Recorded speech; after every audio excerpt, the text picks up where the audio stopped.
കർത്താവായ യേശുക്രിസ്തുവിൻ്റെ നിസ്തുല്യനാമത്തിൽ സ്നേഹവന്ദനം.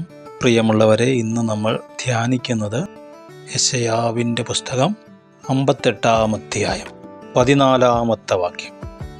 ഞാൻ നിന്നെ ദേശത്തിലെ ഉന്നതങ്ങളിൽ വാഹനമേറ്റി ഓടുമാറാക്കുകയും നിന്റെ പിതാവായ യാക്കോബിൻ്റെ അവകാശം കൊണ്ട് നിന്നെ പോഷിപ്പിക്കുകയും ചെയ്യും. യഹോവയുടെ വായല്ലോ അരുളി ചെയ്തിരിക്കുന്നത്. ദേശത്തിലെ, രാജ്യത്തിലെ, ഭൂമിയിലെ ഉന്നത സ്ഥാനങ്ങളെ നിനക്ക് പ്രാർത്ഥനയാൽ ടച്ച് ചെയ്യാം. നിനക്ക് അധികാരമണ്ഡലങ്ങളെ നിയന്ത്രിക്കാം. അതുകൂടാതെ നിന്റെ പിതാവായ യാക്കോബിൻ്റെ അവകാശം കൊണ്ട്, അല്ലെങ്കിൽ യാക്കോബിന് കിട്ടിയ പ്രോമിസ്, വാഗ്ദത്തങ്ങൾ കൊണ്ട് നിവർത്തിച്ചു തന്ന് ഞാൻ നിന്നെ പോഷിപ്പിക്കും.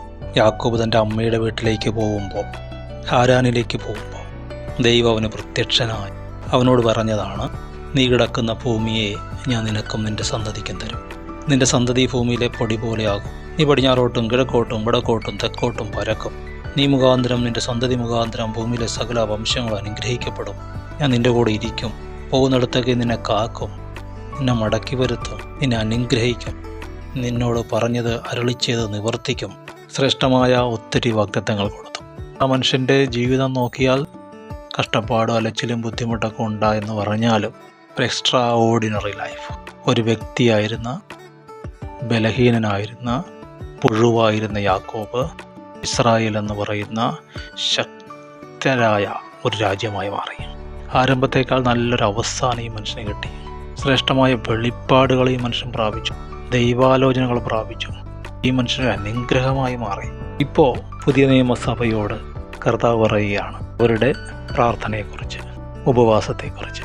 പറയാനുള്ള കാരണം, അവർ ചോദിക്കുകയാണ് കർത്താവിനോട്, കർത്താവ്, ഞങ്ങൾ 7 ദിവസം ഉപവസിച്ചു, ഞങ്ങൾ 21 ഇരുന്നു, ഞങ്ങൾ 40 ഇരുന്നു, നീ ശ്രദ്ധിക്കുന്നില്ല. കർത്താവ് പറയുകയാണ്, നിങ്ങൾ ഉപവസിക്കുമ്പോൾ നിങ്ങൾ നിങ്ങളുടെ കാര്യങ്ങൾ തന്നെ ചെയ്യുന്നത്. നിങ്ങളുടെ ഇടയിൽ തർക്കങ്ങളുണ്ട്, വിശ്വാസിയായിട്ട് കലഹമുണ്ട്, മെസ്സേജ് കൊണ്ട് പരസ്പരം അടിക്കുകയാണ്, തല ഇങ്ങനെ കുനിച്ച് നടക്കുന്നതോ, രട്ടും വെണ്ണീരും പിരിച്ച് കിടക്കുന്നതോ, പുറമേ കാണിക്കുന്നതോ ഒന്നുമല്ല ഉപവാസം. ബന്ധങ്ങളിൽ അന്യായം വന്നിട്ടുണ്ടോ? ബന്ധങ്ങൾ ബന്ധനങ്ങളായോ? ദൂതിലൂടെ, മെസ്സേജിലൂടെ, വർത്താനത്തിലൂടെ വിശ്വാസികളെ കെട്ടിയിട്ടുണ്ടോ? പീഡിപ്പിക്കുന്നുണ്ടോ? ക്രിസ്തുവിലേക്ക് വന്നവൻ സ്വാതന്ത്ര്യത്തിലേക്ക് വന്നു, അവനെ വീണ്ടും അടിമനുഖത്തിൽ കൊടുക്കുകയോ? പത്രോസിൻ്റെ ലേഖനത്തിൽ ഇടയന്മാരോട് പറയുന്നു, നിങ്ങൾ സഭകളുടെ മേൽ കർത്തൃത്വം നടത്തുന്നവരായിട്ടല്ല, മാതൃകകളായി തീരണം. അങ്ങനെ നിങ്ങൾ മാതൃകകളാണെങ്കിൽ ഇളയവർ മൂപ്പന്മാർക്ക് കീഴടങ്ങിയിരിക്കും, മൂപ്പന്മാർ ഇളയവരും എല്ലാവരും തമ്മിൽ കീഴടങ്ങിയിരിക്കും. ഈ വ്യവസ്ഥയ്ക്ക് പുറമേ യജമാനൻ ദാസൻ ബന്ധം സഭയിൽ കടന്നു വന്നു. അത് അന്യായ ബന്ധനമാണ്. അത് നുഖത്തിൻ്റെ അമിക്കയറാണ്. അത് പീഡനമാണ്. എല്ലാ നുഖവും തകർക്കുക. കർത്താവിന് ഇഷ്ടപ്പെട്ട ഉപവാസം അതാണ്. ദൂത് കിട്ടി, വെളിപ്പാട് കിട്ടി, അതെന്താ പങ്കുവയ്ക്കാത്തെ? പൗലോസ് പറയുകയാണ്, നിങ്ങൾക്ക് പ്രയോജനമുള്ളതൊന്നും ഞാൻ മറച്ചു വെച്ചിട്ടില്ല എന്ന് പറഞ്ഞാൽ, പ്രയോജനമുള്ളത്, മറ്റുള്ളവർക്ക് ഗുണമായത് മറച്ചു വയ്ക്കുന്നവരുണ്ടെന്ന്. 5 ദ്രഹ്മ കിട്ടിയവൻ 5 കൂട സമ്പാദിച്ചു, 10 കിട്ടിയവൻ 10 കൂട സമ്പാദിച്ചു. കർത്താവ് പറഞ്ഞു, നല്ലവനും വിശ്വസ്തനുമായ ദാസനെ. ഒരുത്തൻ കിട്ടിയവൻ അവൻ്റെ പ്രാപ്തിക്ക് ഒരെണ്ണേ കൊടുത്തുള്ളൂ, അതവൻ തുവാലയിൽ പൊതിഞ്ഞു കുഴിച്ചിട്ടു. അനുഗ്രഹിക്കാനൊരു മടി, മറ്റുള്ളവൻ ഗുണപ്പെടുന്നതിലുള്ള അസൂയ. ജോസഫിൻ്റെ സഹോദരന്മാർ അസൂയ കൊണ്ട് അവനെ വിറ്റുകളഞ്ഞു. ശൗൽ അസൂയ കൊണ്ട് ദാവീദിനെ ഒരു പട്ടിയെപ്പോലെ ഓടിച്ചിട്ടു. അവൻ്റെ ജീവിതത്തെ കയ്പാക്കി. സഭകളിൽ അസൂയ വന്നാൽ നേട്ടം കൊയ്യുന്നത് സാത്താനാണ്. നീ ഒന്ന് അനുഗ്രഹിച്ച് നോക്കിക്കേ. കൂടെയുള്ളവൻ ഗുണം പിടിക്കാമെന്ന് ആഗ്രഹിച്ച് നോക്കിക്കേ. അവൻ നിനക്ക് കഷ്ടസമയത്ത് ഉപകാരമാകും. അവൻ ശത്രുവിനെതിരെ നിനക്ക് പരിചയമാകും. അതിനാണ് അവന് കൃപാവരങ്ങളും കൃപയും കൊടുത്ത് ദൈവം നിർത്തിയിരിക്കുന്നത്. അവന് ജോലി കൊടുത്തും, സമ്പത്ത് കൊടുത്തും, അനുഗ്രഹം കൊടുത്തും, നിലങ്ങൾ കൊടുത്തും ദൈവം അവനെ അനുഗ്രഹിക്കുന്നത് നാളെ നിനക്ക് കൂടെ ഗുണമാകാൻ വേണ്ടിയാണ്. അവനോട് അസൂയ കൊണ്ട് അവനെ നീ ഒതുക്കുമ്പോൾ നീ നിനക്ക് തന്നെ കുഴി കുഴിക്കുകയാണ്. നീ നിന്റെ ശത്രുക്കളെ വിളിച്ചു വരുത്തുകയാണ്. സഭാജീവിതത്തിന് വിരുദ്ധമായിട്ടാണ് നീ പ്രവർത്തിക്കുന്നത്.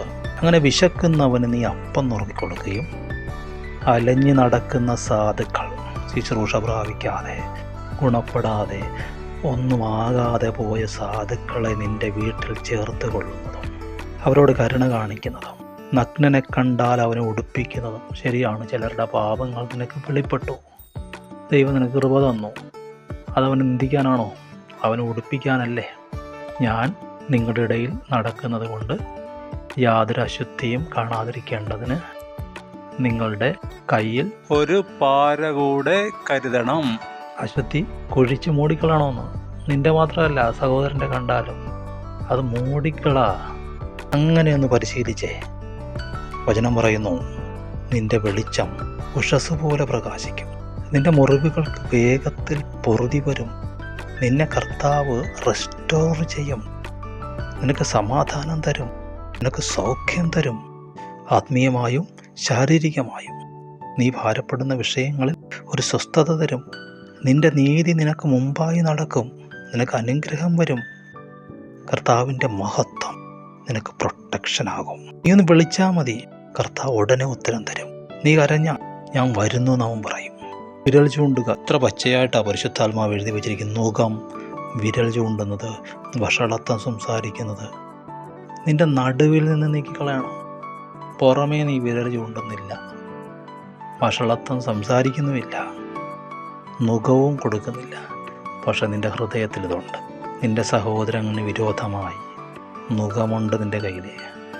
നീ വിരൽ ചൂണ്ടുന്നുണ്ടവനെ, വഷളത്വം നീ സംസാരിക്കുന്നുണ്ട്, നീക്കിക്കളയണം. അങ്ങനെ ചെയ്താൽ നിന്റെ ഇരുൾ വെളിച്ചമാകും, അന്ധകാരം മധ്യാഹ്നമാകും. ദൈവം നിന്നെ എപ്പോഴും നടത്തും. നിന്റെ അസ്ഥികളെ ബലപ്പെടുത്തും. നനവുള്ള തോട്ടമാകും നീ, വെള്ളം പറ്റിപ്പോകാത്ത നീരുറവാകും. ഹല്ലേലൂയ. പ്രിയപ്പെട്ടവരെ, 13-ാം അധ്യായം തൊട്ട് ശബത്തിനെ കുറിച്ച് പറയും. പുതിയ നിയമത്തിൽ ശബത്ത് അനുഭവം എന്താണ്?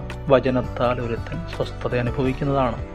എങ്കിലും പഴയ നിയമത്തിലെ ശബത്ത്, ആഴ്ചയിൽ ഒരു ദിവസം ഒന്ന് കർത്താവിനായിട്ട് വേർതിരിക്കാൻ ആഗ്രഹിക്കുകയും അതിനായി പരിശ്രമിക്കുകയും ചെയ്യുന്നത് വളരെ അനുഗ്രഹമാണ്. ഒരു നിയമമായിട്ടല്ല, അതൊരു നല്ല പ്രാക്ടീസാണ്. നിനക്കും നിൻ്റെ കുഞ്ഞുങ്ങൾക്കും അത് അനുഗ്രഹമാണ്. അത് നിനക്കും നിൻ്റെ സഹോദരങ്ങൾക്കും നിൻ്റെ തലമുറകൾക്കും ഒരു മാതൃകയാണ്. എന്ന് പറഞ്ഞാൽ ആഴ്ചയിൽ ഒരു ദിവസം എങ്ങും പോകാതെ, അൺനെസസറി ആയിട്ടുള്ള യാത്രകൾ ചെയ്യാതെ, വചനവുമായിട്ടിരുന്ന് കർത്താവിലങ്ങ് സന്തോഷിച്ച് ആ ദിവസത്തെ അങ്ങ് ബഹുമാനിച്ചാൽ, ലൂസ് ടോക്കിങ്ങിന് പോകാതിരിക്കാൻ ചെയ്യുമെങ്കിൽ, ആ ദിവസത്തെ നീ ബഹുമാനിച്ചാൽ നീ ദൈവത്തെ ബഹുമാനിക്കുന്നു. നിനക്ക് കർത്താവിൽ സന്തോഷിക്കാം. നമ്മൾ പറഞ്ഞ താക്കോൽ വാക്യം, ദേശത്തിലെ ഉന്നതങ്ങളിൽ ഇരിക്കുന്നവരെ നീ അറിയും, അവർ നിന്നെ അറിയും. ദൈവം യാക്കോബിന് കൊടുത്ത വാഗ്ദത്തങ്ങൾ യേശുവിലൂടെ നിനക്ക് അനുഭവിക്കാം. നീ ഒരു അനുഗ്രഹമാകും. യേശുവിൻ്റെ നാമത്തിൽ ഞാൻ അനുഗ്രഹിക്കുന്നു. സ്വഭാജീവിതം അനുഗ്രഹത്തിന് വെച്ചിരിക്കുന്നതാണ്. കൂട്ടായ്മ അനുഗ്രഹത്തിന് വെച്ചിരിക്കുന്നതാണ്. അല്ലെങ്കിൽ ഒറ്റ കൽപ്പന യേശു പറഞ്ഞോളൂ, ഞാൻ നിങ്ങളെ സ്നേഹിച്ചതുപോലെ നിങ്ങൾ തമ്മിൽ തമ്മിൽ സ്നേഹിക്കണം. മറത്ത് ചാരിക്കിടന്ന യോഹന്നാൻ ആവർത്തിച്ച് പറഞ്ഞു, തമ്മിൽ തമ്മിൽ സ്നേഹിക്കണം. അതിന് വിരോധമായി ഉള്ളത് ഏറ്റുപറയുക. അത് പോക്കാനാണ് ഉപവാസം, അതിനാണ് പ്രാർത്ഥന. ദൈവം അനുഗ്രഹിക്കട്ടെ, മാനിക്കട്ടെ, സഹായിക്കട്ടെ. ആമേൻ.